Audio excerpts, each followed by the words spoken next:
Blog Talk Radio.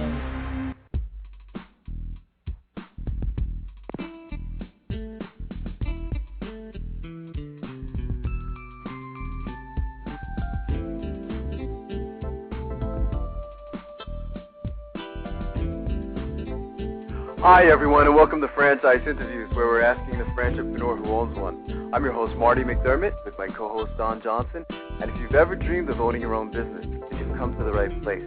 We have a great show this morning. We're meeting with Steven Beagelman, who is an expert in the franchising industry with over 20-plus years experience. And Steve is a frequent guest speaker with the IFA and has written numerous and fantastic articles on franchising in Franchise World magazine, and has been interviewed in national publications such as Franchise Times, National Restaurant News, and was a quoted expert in a recent book, So You Want to Franchise Your Business. And that's coming up in segment 2 of Franchise Interviews. Stick around because we got a great show.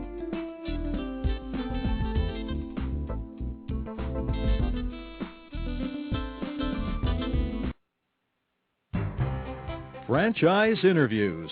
For over 2 years now, Franchise Interviews has been giving you an up-close, behind-the-scenes look at franchising and entrepreneurship. Through our website, franchiseinterviews.com, where you can hear and read interviews as well as get tips from some of the most successful sources in franchising. And our weekly franchise radio show, where each week you get to hear a new interview with franchisors, franchisees, franchise authors, experts, and attorneys. And our free franchise newsletter, which is a must-read for anyone looking to buy a franchise. And don't forget to listen to our podcast, Great Quotes in Franchising. For more information, go to franchiseinterviews.com or call us at 610-905-2919. That's 610-905-2919. Need a business loan? Talk to Diamond Financial Services, the experts in franchise financing nationwide. Whether you're looking to start a franchise, acquire an existing franchise, or expand your territory through opening new locations, Diamond Financial stands by your side start to finish. From pre-qualification to packaging and presenting your application to securing a financial commitment, and through the loan closing process, Diamond Financial is there. While you're waiting, thousands of others are making their financial dreams come true. Don't wait any longer. Pre-qualify now by completing a confidential, no-obligation financial analysis. Let's face it, traditional banks just aren't in the business of financing small business. At Diamond Financial, we specialize in securing franchise loans from $100,000 to $3 million and equipment leasing up to $150,000. Let us help you get started. Go to www.franchisefunding.net or call 877-508-2274. That's franchisefunding.net, 877-508-2274.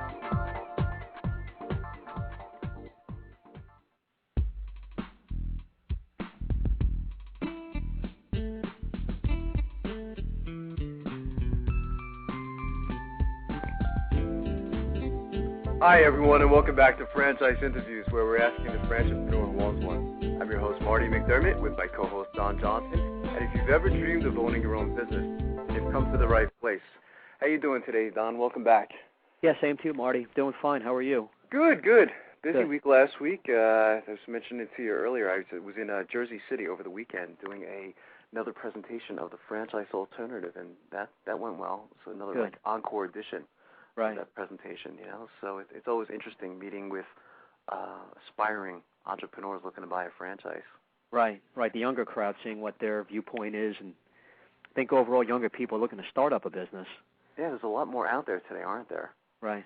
I don't think there's, one of the issues that came up, Don, was, job security, and in fact, there were some older folks in the audience, they spoke about, there's not much job security out there today when you go to work for corporate America, and I guess, we're seeing that right now, with, right. the economy and things like that. But, yeah, I think a lot more people are more secure going into their own business, which is kind of different from, let's say, your parents' generation, Right. Kind of like a different business philosophy. So Yeah, so it was an interesting week last weekend. I know you were in younger people, Marty, just see a lot of inconsistency and people getting laid off, and the economy's rough, and it's hearing a different of time.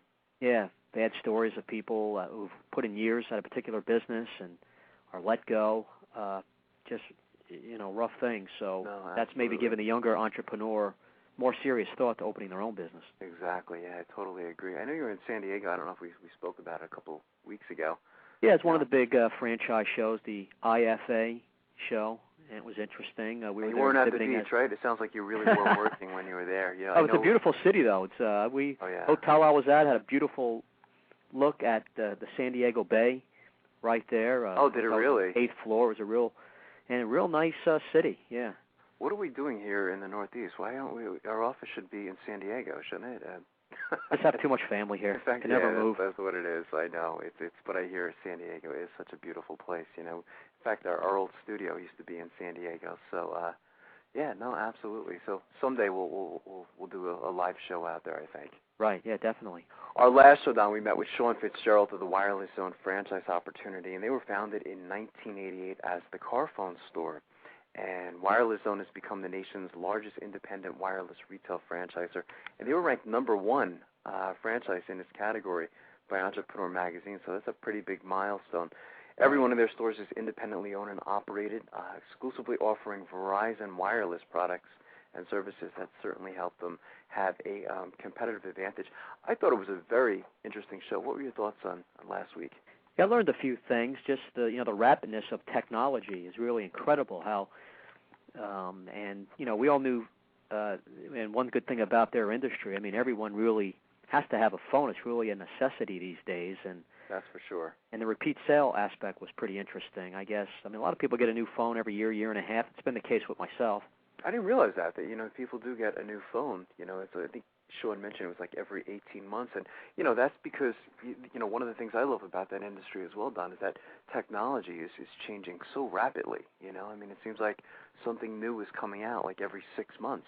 So it's really difficult to keep up with everything. And as you mentioned, I mean, it really is a necessity today. I mean, you leave home without that cell phone, and you feel lost.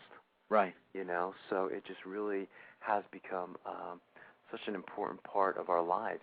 And everybody has a cell phone today. It's not just it's not just adults 18 to 60 years old. I mean, it's really for anybody and everybody. I suspect your kids, I mean, they're only 5 years old now. I think they're going to be hitting you pretty soon for the cell phone. They're going to be calling you, from school. And I guess they'll be 5 soon. When will they start asking us? At 7 or 8? I don't know. Well, Sean was mentioning his daughter just recently asked for a cell phone. She's 7 years old. Yeah. So, and there's a lot of interesting technology that comes with it. There's tracking devices so you can tell where your kids are at all times. And, this is part of the education process. I mean, when you own this type of franchise, you're really more of a consultant to your customers because it has all these bells and whistles.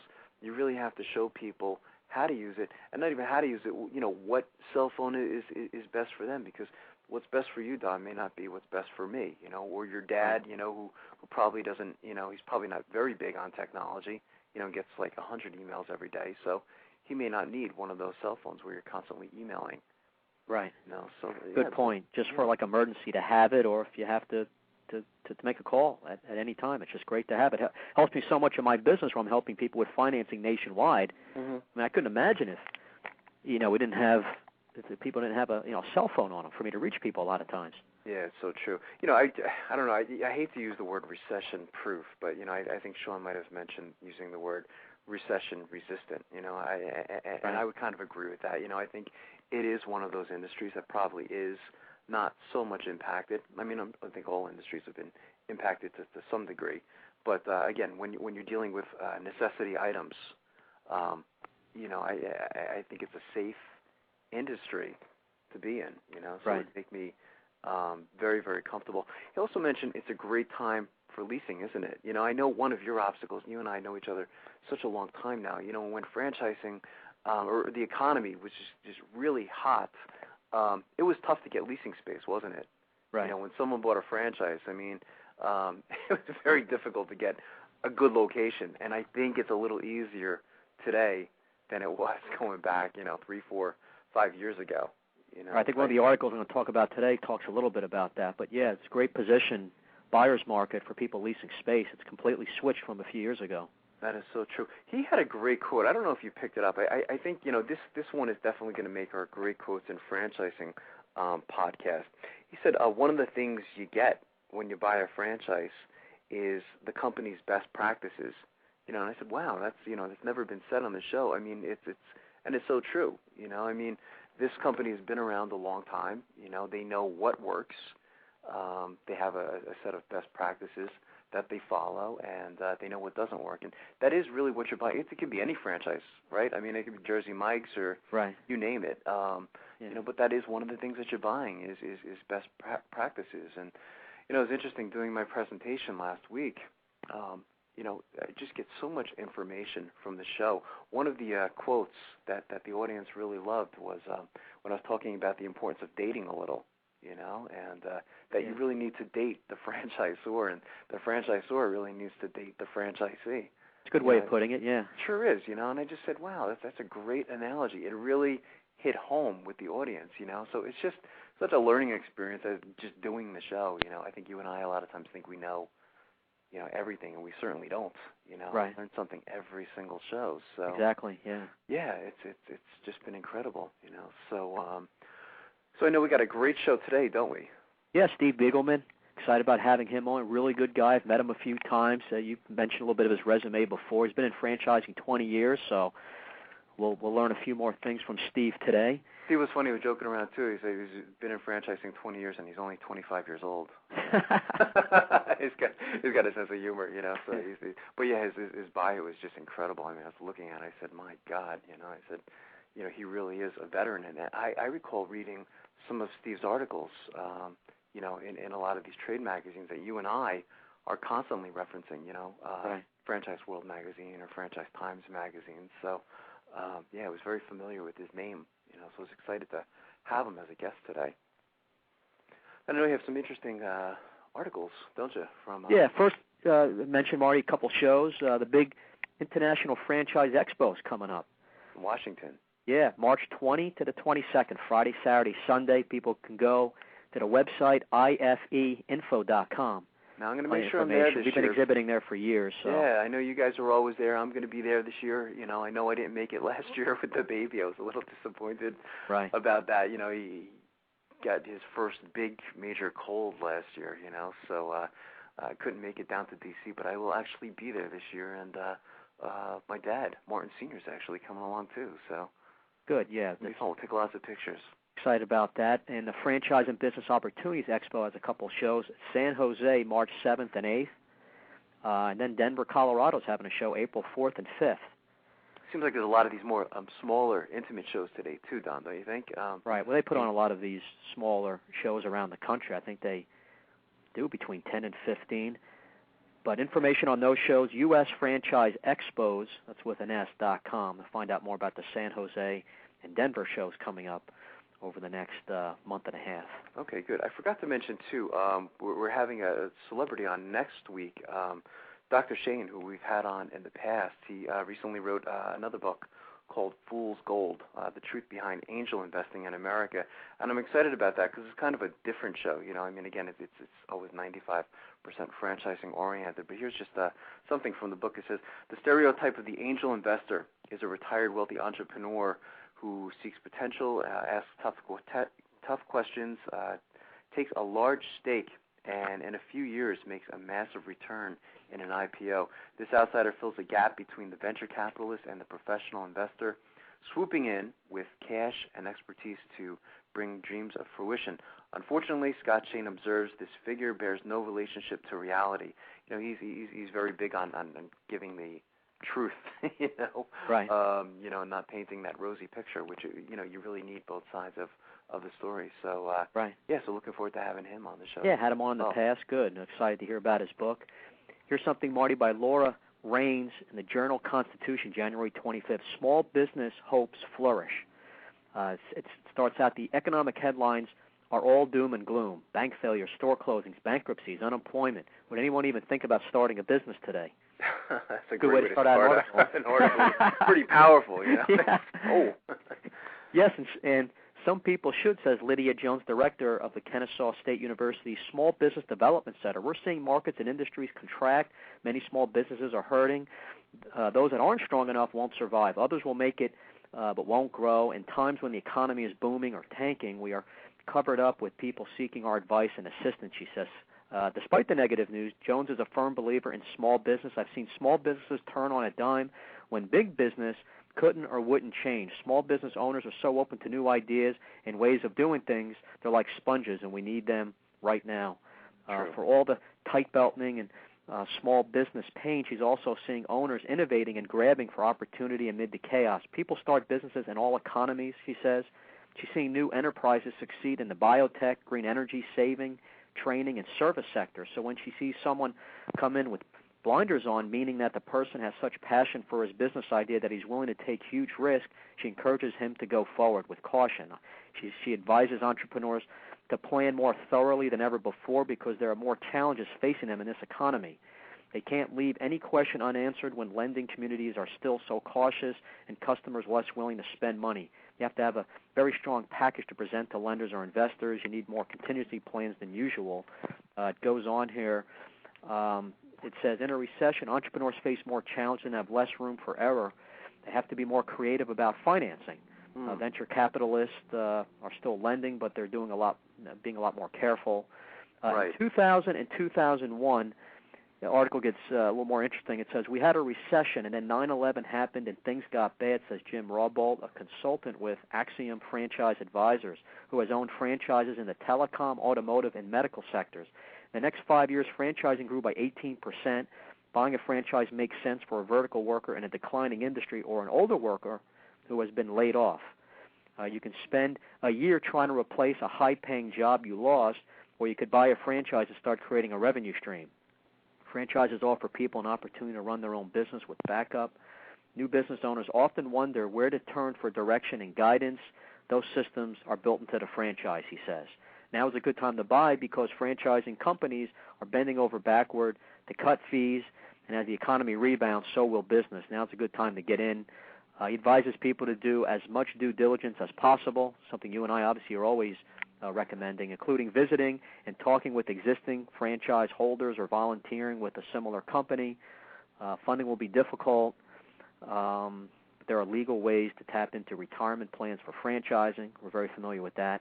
He says Atlanta is a remarkable market. I think that's one of the top cities in the country for franchising, or where franchisors are based out of even. More franchising companies are headquartered here than any other city. It is a phenomenal city with supporting entrepreneurs. There's great opportunities for networking at all levels. For many people, this can be the best time to start a business, especially if they can do it with the lowest overhead possible. It takes a while to get off the ground anyway, so why not start now?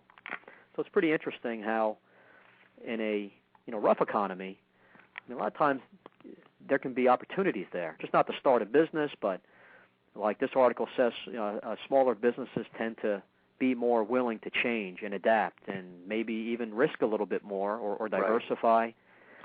Yeah, and I think one of the advantages too, because this is general, talking about all different types of businesses, from franchise to business opportunity, and one of the things I was also saying over the weekend, Don, is, with franchising, I think you don't have to think as much, you know what I mean? Again, go back to something that Sean said last week, is following the franchise's best practices.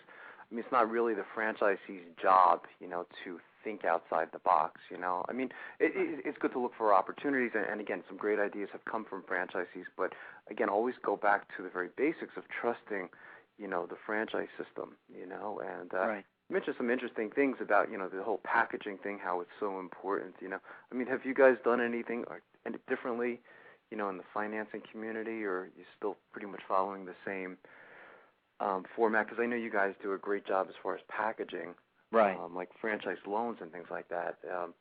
But do you have to do anything different today, or is the packaging? Once we have a loan package together, sometimes we're letting a couple different lenders know like maybe having them, even review it. We always send it out to one main lender, but maybe we'll have a second lender kind of be on standby, review it, see if they might have an interest in case there's a problem with the first loan. Right. We're just being more flexible, that if someone can't get an SBA loan, that maybe they can piece together using their cash, or maybe using some of their home equity, or rolling over some retirement, or maybe getting an equipment lease. Right. Trying to be a little more creative in getting people, financing if they can't get or be pre-qualified for a business loan or SBA loan. Yeah, no, it's true. And I think, people are, I think the one thing that's come out of this is people are working harder, as you say, and, thinking more outside the box and coming up with some, we've seen some very clever ideas, haven't we, with franchising and the whole community, as far as, some of them are reducing their, their startup cost, or their startup cost, but their discounting fees, their the fee. Fees. Some of them are even waiving them, I think. I think we've gone as far as seeing that as well, so. Some are co-branding. Some are going out and visiting the franchisees more. Weren't some of the guys at Cold Stone Creamery going around the country visiting every franchisee? They were going on tour, imagine that in a bus, and just going from, franchisee to franchisee, and I think that sends a very strong message. We should have monitored, we should have taken all their weights before they started that tour, and then weigh them afterwards with all that ice cream they're probably eating. That's true. Yeah. They come back to their loved ones all like 20 pounds heavier, Yeah, their franchisees will be in better shape, but they might have to see the doctor a little more. Oh, geez. But no, it is a great article. Was that from the Wall Street Journal? Is that where that was from, or? What about Cold Stone? No, the particular article you just read. No, this was from the Journal Constitution. Okay. Wherever the heck that is. Washington, D.C., I guess. I don't know. Here's something else, Marty. Franchising, the road ahead. I'll try to get through this pretty quickly. I know Steve wants to come on. Innovative concepts can profit from recession. This was in the Wall Street Journal. This is by Julie Bennett, who we're familiar with. Oh, good. Last month, almost 200 franchise company staff booths at the MFV Exposition Franchise Expo South in Miami Beach Convention Center pitched their concepts to 8,600 visitors. Despite the global economic maelstrom and the recent release of a gloomy report by the IFA, the Washington-based trade group, the mood inside the convention center was optimistic. According to the Franchise Business Economic Outlook prepared by Price Waterhouse for the IFA's Educational Foundation, after decades of growth, last year's 864 U.S. franchise establishments, they're saying that they're going to drop slightly this year. So maybe not have quite the growth, understandable in this economy. Right. They mentioned even some franchise workers will lose their jobs. Meanwhile, the credit crunch means that potential franchisees can't get financing, and established franchisees can't borrow the money to expand. We just talked about that a little bit. And rising unemployment means that people who hired franchise services to mow their lawn or clean their houses will now be doing some of those tasks themselves. Personally speaking, I'm not going to be cutting my lawn. I'm not going to be cleaning my house. Oh, you're not? I hope my wife's not listening. The International Council of Shopping Centers predicts that about 150,000 stores will close in 2009. It's pretty incredible, but still kind of a small figure overall. But those store closings can be positive for franchising, says Tony Foley, a longtime franchise executive who now runs Accurate Franchising in Palm Beach, an affiliate of United Franchise Group, parent of Sinorama and other business service concepts. When a new franchise fails, it's probably because they went into business undercapitalized. Rent takes up a large portion of their fixed expenses, and with today's economic reality, we're able to secure some outstanding lease terms and fees. I mentioned that before. It's a great time to be leasing space. This would not be possible just a few short months ago.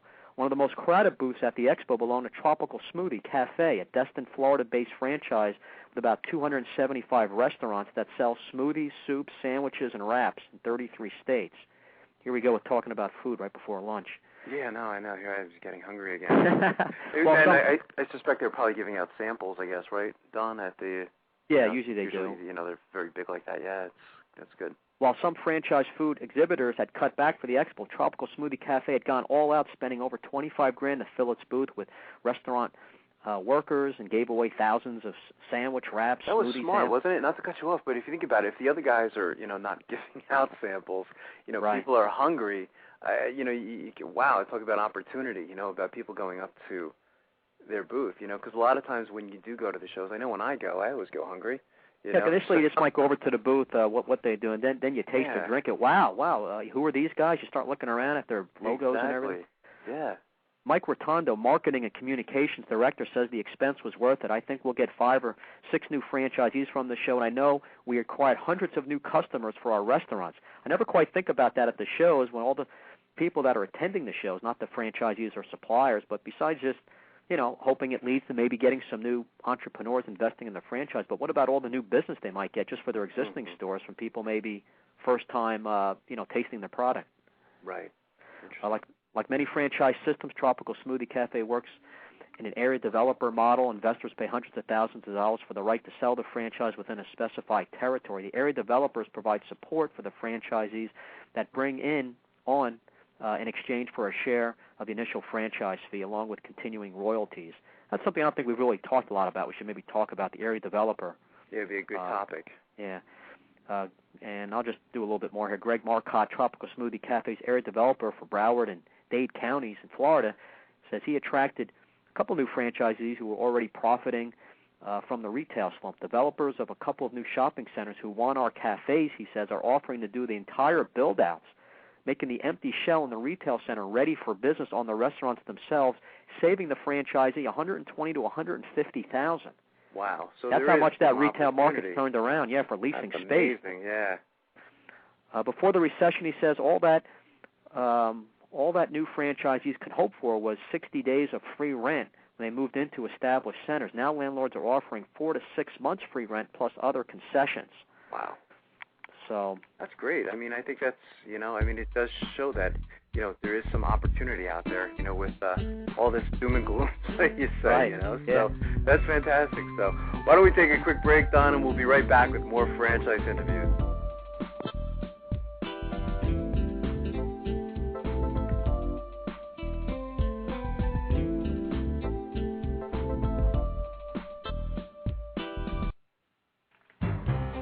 Franchise Interviews.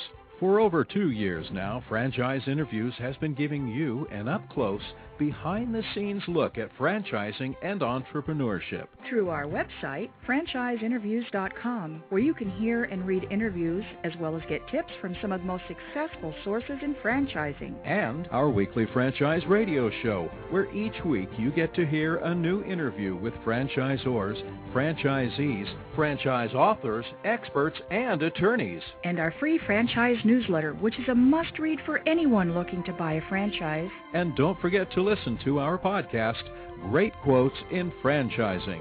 For more information, go to franchiseinterviews.com or call us at 610-905-2919. That's 610-905-2919. Need a business loan? Talk to Diamond Financial Services, the experts in franchise financing nationwide. Whether you're looking to start a franchise, acquire an existing franchise, or expand your territory through opening new locations, Diamond Financial stands by your side start to finish. From pre-qualification to packaging and presenting your application to securing a financial commitment and through the loan closing process, Diamond Financial is there. While you're waiting, thousands of others are making their financial dreams come true. Don't wait any longer. Pre-qualify now by completing a confidential, no-obligation financial analysis. Let's face it, traditional banks just aren't in the business of financing small business. At Diamond Financial, we specialize in securing franchise loans from $100,000 to $3 million and equipment leasing up to $150,000. Let us help you get started. Go to www.franchisefunding.net or call 877-508-2274. That's franchisefunding.net, 877-508-2274.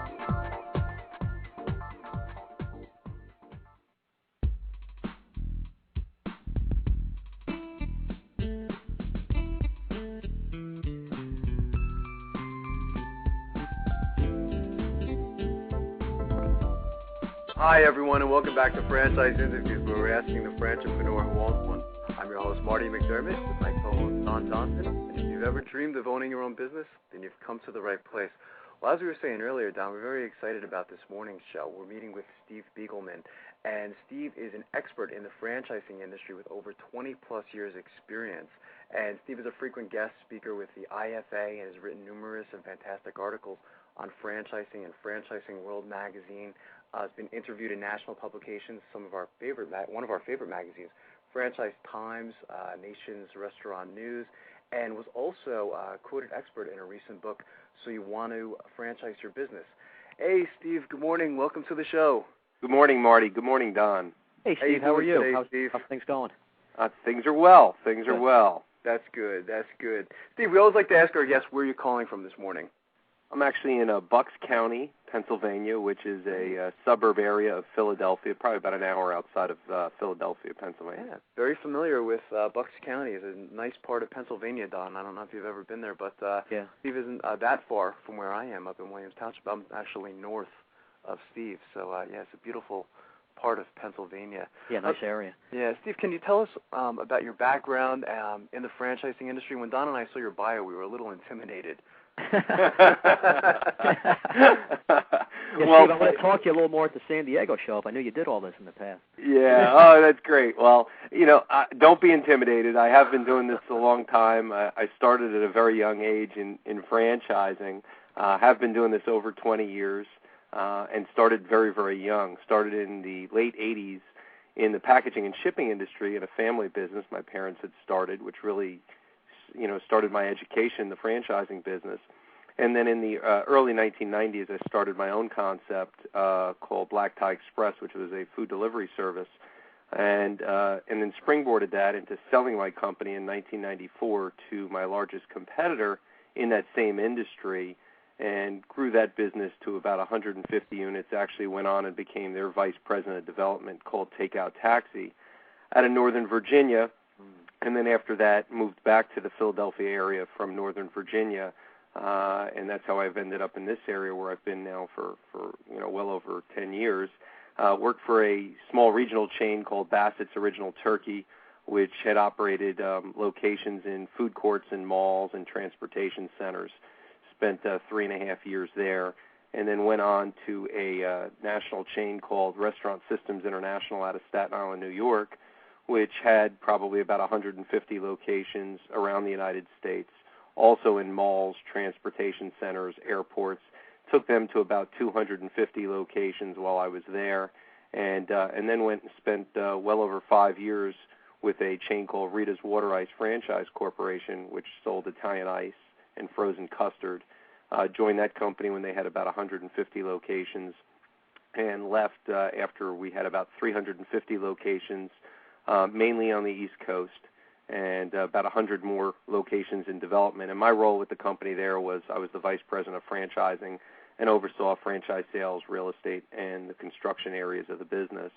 And then while I was there, took the company through a sale in May of 2005 to a group out of Pittsburgh who had been Wendy's franchisees, and stayed on for about 6 months during a transition, and then moved on to a company regionally called Salad Works, which did salads, wraps, soups, panini sandwiches, a great regional chain here in the Philadelphia area. Right. And then while I was there, was recruited by a private equity group who had just acquired from the founders a company called Hollywood Tans, which had 250 or so tanning salons across the United States. And I was recruited to be their chief franchising officer. Was there for about 7 or 8 months, and then was actually promoted to the CEO role for the last 7 or 8 months while I was there, and took the company to about 330 locations, again, across the United States. And most recently have just left the organization and am looking at evaluating my next opportunity. That's incredible. Well, I think I am pretty intimidated so am I. right now. That didn't help me feel any better. No. So your family business, that's what gave you the experience to start up Black Tie, was you being in on that family ownership, having a business. I guess that really gave you a lot of experience to start Black Tie because you were pretty young to really start your own, franchise company. Maybe talk about that a little bit, how Black Tie came about. Sure. Well, I did start the company at a young age. I started the business at 21. I actually got into franchising probably at about 17 years old. And, people always said when I was younger that I looked older, and that was great. Unfortunately, when you get older and you look older, it's not as good. But starting at a young age in franchising at 17 or 18 years old, it helped that I looked older, and it really, was exciting to be in a field like franchising at such a young age and learning about the franchising business, having come from my family business. But at 21 years old, while I was still in college, I really felt that, people today had what I called a time famine, where the husband worked, the wife worked, they came home at the end of the day, they were too tired to cook, and they couldn't go out to eat because the children had homework, they wanted to spend time with the kids. So what were they really going to do? The only choice they had for delivery was really pizza at the time. And Domino's and Pizza Hut were doing a great job with it, but that was really the only choice. So I had this idea and this concept where if we were able to bring food from great restaurants to people's homes or offices for the same price they'd pay as if they went there, I think that would be a well-needed service. And started the concept in 1991, actually as a business opportunity with all intentions of franchising the concept. Yeah. And in 1993, franchised the concept, converted all my licensees to franchisees, and by 1994 grew it to the second largest company in the industry with about 35 locations. Wow, that's a great story. Did you ever graduate college? Yeah, I graduated college in between that. I graduated college in 1992. In between that, while working in the business, and it was really an exciting time. And actually, in 1994, sold my company to my largest competitor. I had about 35 locations. Takeout Taxi, which was based out of Northern Virginia, had about 60 or 70 locations, and sold my company in November of '94 to them. And it really springboarded my career in the franchising industry. I moved down to Northern Virginia and became their vice president of development and a shareholder in the company, and did deals for Takeout Taxi and awarded new franchises, not only across the United States but actually internationally in Dublin, Ireland, Santiago, Chile, and Lima, Peru, which was very exciting to do, especially at such a young age. It must have been a real tough decision to sell. Yeah, it certainly was. You mean to sell the company, Don? Yeah. Yeah, it certainly was, but I realized at 24 years old that certainly I knew a lot, but I would know a lot more when I was 34 and 44 and 54 as I got more of an education in business. And I really felt that the time had come where I took the company as far as I could at 24 years old. So I really felt that it made a lot more sense to join forces with my competitor than to continue to fight them. I was very strong with a presence in the Northeast, up in New York, New Jersey, and Pennsylvania, and they were very strong down south and out west. So really we didn't have many areas where we overlapped. It just made a lot of sense, and the timing was right, and I really hit it off really well with the CEO of the company, and we were able to work something out where the transaction made sense for both of us. And then look at the experience you got, having a little dealing with the company a little more established, I guess, selling to a larger competitor, and then, then obviously being at Rita's, who we've had on this show, there for a lot of their growth for about 5 years. That must have been really good experience as well, being at Rita's. Yeah, Rita's was a great company, originally founded by Bob Tumolo, and his brother John Tumolo joined the company right after. They just built an incredible brand, great brand recognition out here in the Northeast. And when I joined the company, probably about 150 locations were open and operating in mid-2000, and probably the best 5+ years of my career, most exciting time, great growth, great brand presence. Franchisees did very, very well. We had strong franchisees, strong unit economics, which is very important in any system, as you know. Most of our franchisees became multi-unit franchisees where they'd purchase 2 and 3 stores, but almost all of them started with 1. We were very careful and cautious to make sure that franchisees were successful first before we'd allow them to open store number 2 or store number 3. And, for us, it was all about having the right location with the right franchisee, the right trade dress, the right signage. It's kind of like the Golden Arches with McDonald's. Right. The way Rita's was originally successful was that red and white striped awning as you knew it was a Rita's. Right. And, we would not do a site in the past without getting that trade dress.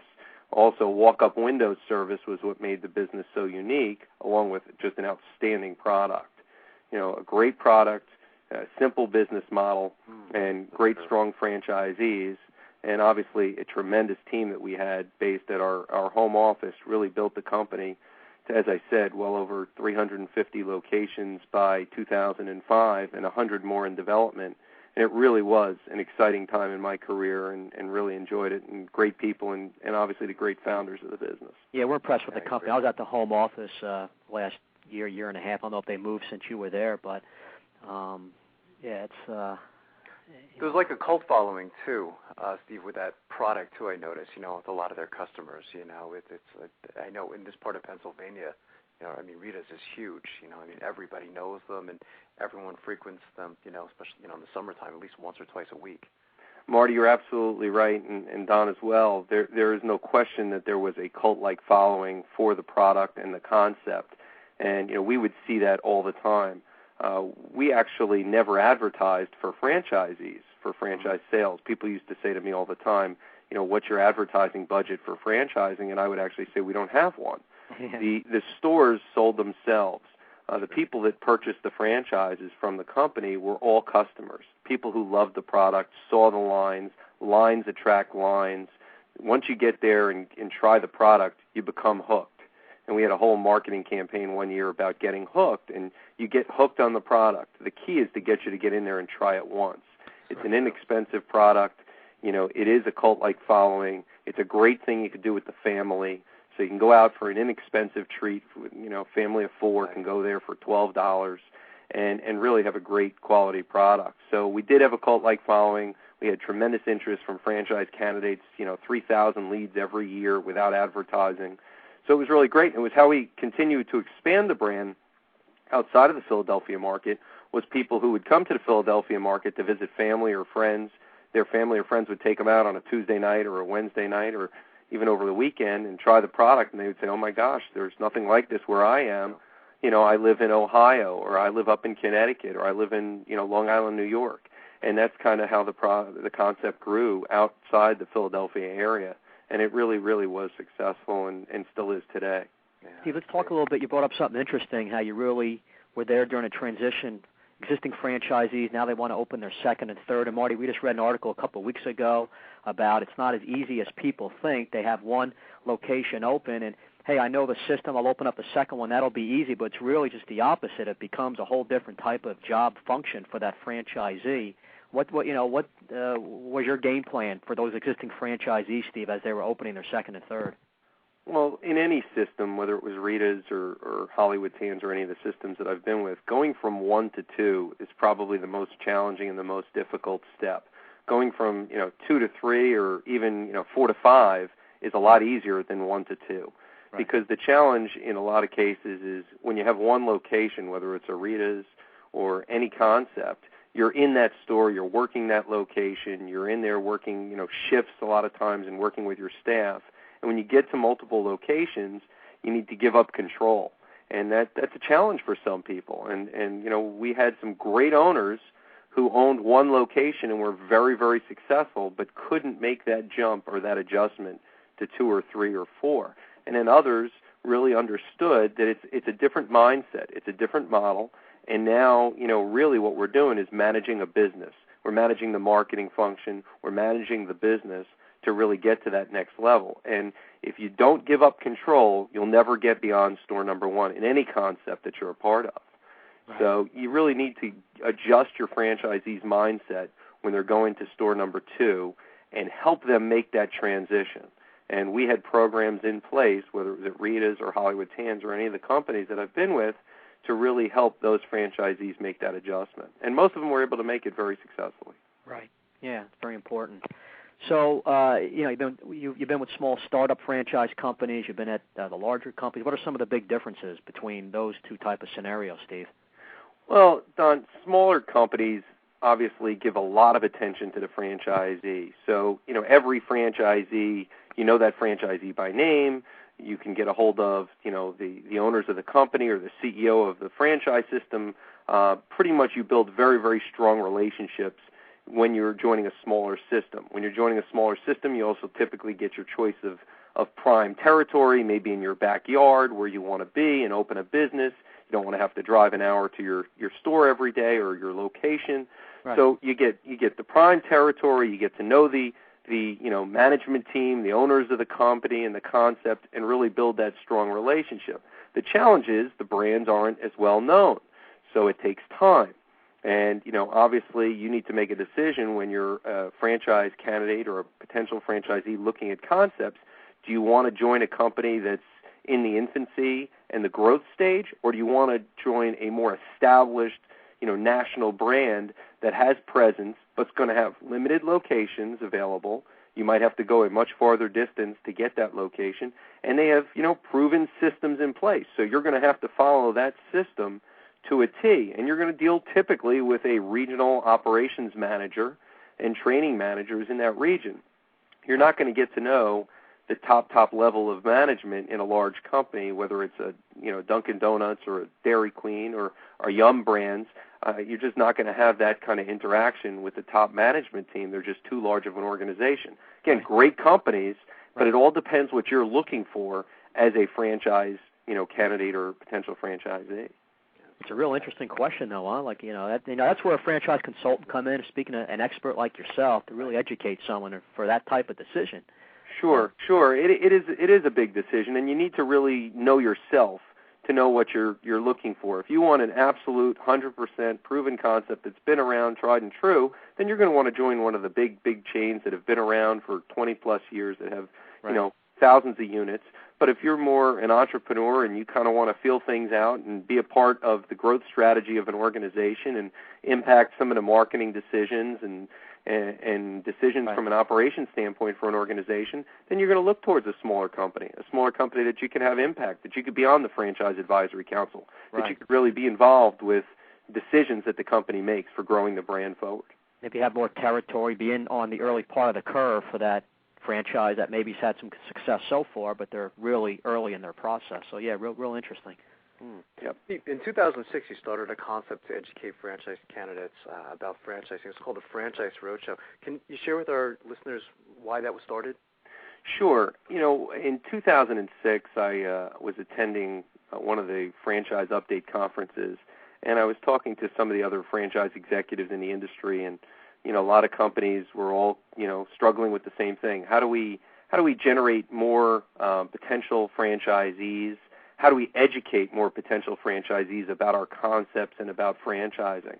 And while sitting with some of these executives, I came up with the idea of potentially, joining forces and actually putting together a traveling roadshow where we will serve two purposes. One is to educate people on franchising and the benefits of franchising, and the second opportunity is to give franchisors the opportunity to reach candidates looking to buy a potential business in those markets.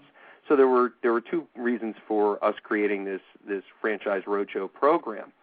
And what we in essence do is in the beginning of each seminar, we would do a seminar for about an hour and a half. We would go to different markets, Long Island, New York, Philadelphia, Washington, D.C., Atlanta, Dallas, Texas, etc., travel all around the United States. And we would spend the first 15 minutes educating franchise candidates on the benefits of franchising. Why would you want to join a franchise as opposed to opening a business on your own? And really explain to them some of the benefits of franchising. And then each brand, each company that presents will get a chance to present for about 10 to 15 minutes about their brand and educate the potential franchisees that are there in the audience about their brand. And at the end of the event, we actually give them an opportunity to walk around the event and talk to different companies that they have an interest in.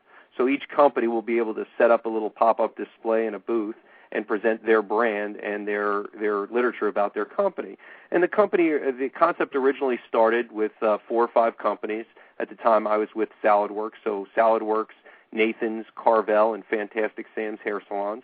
And the concept continued to grow, and the buzz really grew in the franchising industry, and we had companies like Dunkin' Donuts, Contours Express, Philly Soft Pretzel Factory, Wing Zone, and several other companies, Gold's Gym, and companies continued to show an interest in joining us as we took this concept on the road.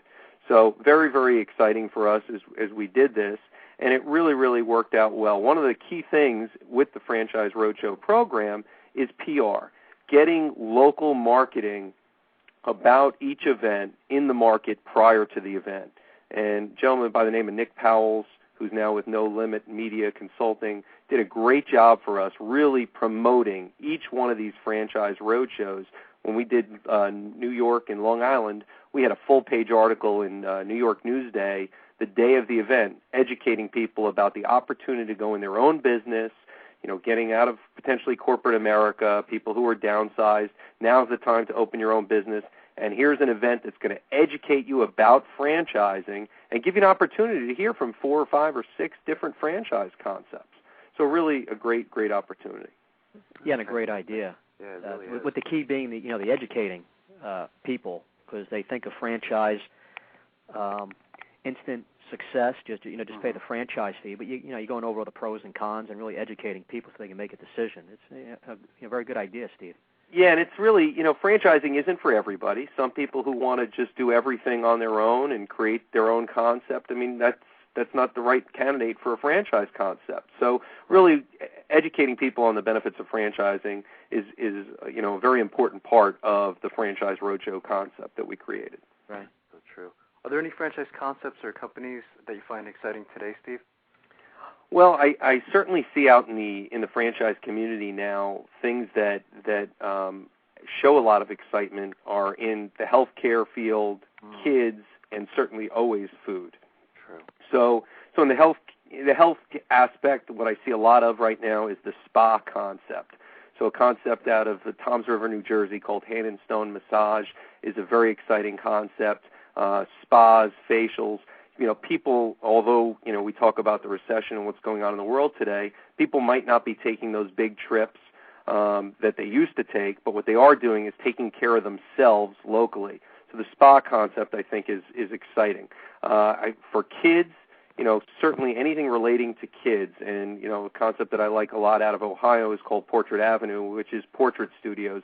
I know my wife takes our 2 kids every 3 months for their portraits, their pictures, and it's really, anything related to the kids industry, whether it's, birthday party concepts, things of that nature.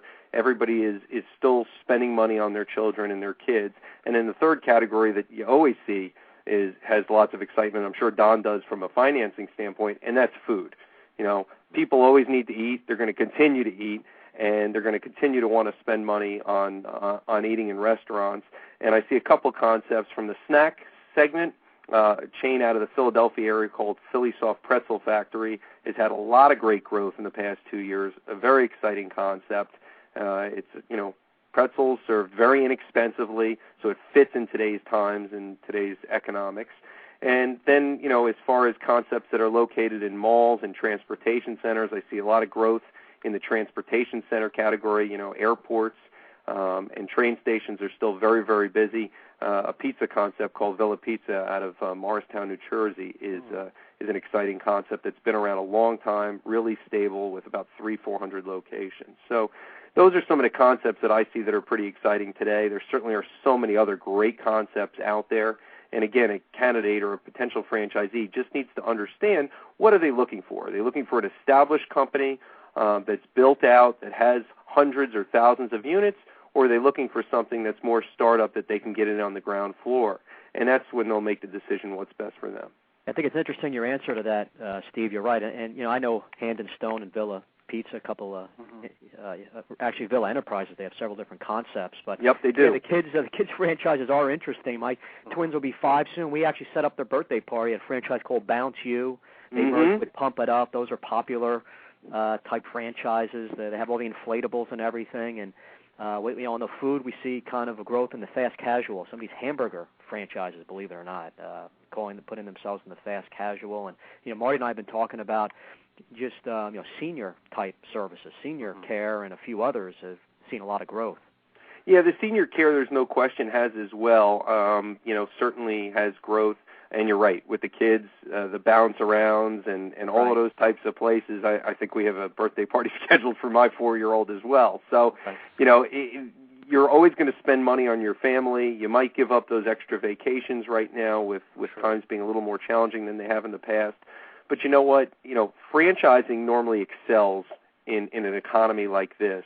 And, once we get through some of these times that we're going to in the next, 6 months or so, I think you're going to see a real big growth in franchising and franchise concepts.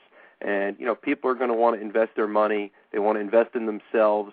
They want to do something that they believe in. And you'll see a big growth, I think, in the food category and kids and some of these other areas that we talked about. What are some, you've been in franchising 20 years. What are some of the biggest changes you've noticed in your career, Steve? Well, what I've noticed is today a lot more people are doing a lot more due diligence. So, 10 and 15 and even 20 years ago in franchising, pretty much they'd look into a concept and say, yeah, that's what I want to do, and move forward through the franchise process. Yeah. But today you see a lot more, people want to see a lot more transparency as far as their franchise company. So they want to see actual numbers, which, a lot of franchisors can disclose in what's called an earnings claim in Item 19 of their FDD documents. They want to actually see the operations. So let me go see a location. Let me, watch what's going on. If it's a retail location, if it's a food operation, let me watch the operation for a little bit. And you know what? You really should understand a business before you get involved in a business. It's really, really important. Know what you're getting into, because if you think you like the concept and then you get into it and 3 months later you're not happy, it's going to be a bad situation for the franchisee and a bad situation for the franchisor too. Right. So you definitely see that people are doing a lot more due diligence than they have in the past, which I think is a good thing, because you want to award franchises to the right franchisees in your system anyway. True. Do you think more due diligence, Steve, is because there's just a lot more franchise choices out there, maybe a little more confusion, they want to be a little more careful? That might be part of the question, right? Certainly that could be. There's no question about it. There are so many more choices today than there were, and franchising is a different model than it was, 15 and 20 years ago. The internet didn't exist 15 or 20 years ago, and so really, when you were interested in the franchise concept, you would go to a franchise trade show, which they had literally every weekend. We were exhibiting at franchise trade shows every weekend in a different place, and you'd come away with, a couple hundred potential franchisees, and 2 or 3 people would buy, and that's how you grew your concept. Today with the internet, you could do so much research on the internet and find out about so many different concepts.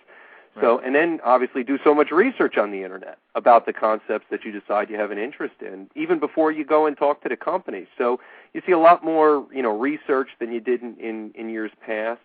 There are a lot more choices, so maybe people want to make sure they make the right choice. But, as I said, I think that's a good thing. I really do. More multi-unit ownership, more international stuff going on last 10 years, some other big things I feel going on.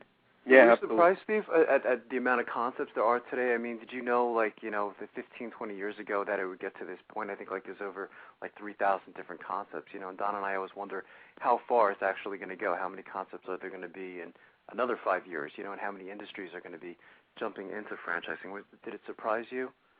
Yeah, it does a little bit. Certainly, 15 or 20 years ago, we didn't imagine that franchising was going to be what it is today and how large an organization it is today. You hear about concepts that start, with one location and in 4 years have, 500-600 stores. Just amazing stories. And, I'm very involved with the International Franchise Association, speaking at a lot of their events, and I just spoke at the Franchise Expo South down in Florida in January. And, really, the amount of concepts and new concepts that come out and really grow is tremendous and really, really exciting for the industry in general. So certainly it is a little bit of a surprise from a long time ago, but I think it's a good thing. I think it's what creates a great country that we all live in. It creates opportunity. And, the key to franchising is a relationship business. So, if you take care of your franchisees and your franchisees make money and you have great people behind your organization who really are passionate and care about your company and about your concept and about your franchisees, then you're going to be successful. So true. Yeah, what advice, Steve, would you give to our listeners looking to buy a franchise? Certainly do your research. The worst thing that can happen is if you don't know what you're getting into. And, if you decided you were looking into Arita's, you certainly want to go to, multiple locations, talk to multiple franchisees, understand the business model, understand what the company's like, the company support, and really know what you're getting into. So really do your research, talk to the professionals, franchise attorneys, financing companies like Don's company, and really understand what you're getting into. Because the worst thing that can happen, as I said before, is you get involved in something that you really didn't know what you were getting involved in, and then it's just a bad situation for everybody. Yeah, great advice. Yeah. Yeah. And how can our listeners get more information on your services, Steve? Is there a number that they can call? Sure. Well, they could certainly email me at sbeagelman@aol.com, and that's sbeagelman BEAGELMAN @aol.com, or they can contact me at 267-767-8130. That's fantastic. I want to thank you again, Steve. You've been an incredible guest, and Don and I think, both agree would definitely love to have you back in the near future. Yeah, you'll be on, Steve. You going down to D.C.? Yep, I will be there, and I will definitely see you there. Good, excellent. Great. We'll take a picture with you, too. Yeah, sounds great. Hey, guys, thank you very much. I enjoyed it as well. Steve. Same here. Thanks a lot, Steve. All right, take care. Bye. Fantastic guest. I mean, just very, very knowledgeable. I mean, it's definitely one of my favorite shows. We didn't even get to ask him everything we wanted to. Oh, we could have easily spoken for another. We could have had the show another hour easily. I really enjoyed it. He has so much experience. Sure knows so much. So we'll have to have Steve Beagelman Part 2. So. Yeah. But again, great job, Don. And again, next week we have another interesting show. We'll be meeting with Dr. Scott Shane on his most recent book, Fool's Gold: The Truth Behind Angel Investing in America. And for our listeners, go to franchiseinterviews.com, go franchise.com, franchisefunding.net. You can email us at admin@franchiseinterviews.com, and I think I pretty much said it all, right, Don?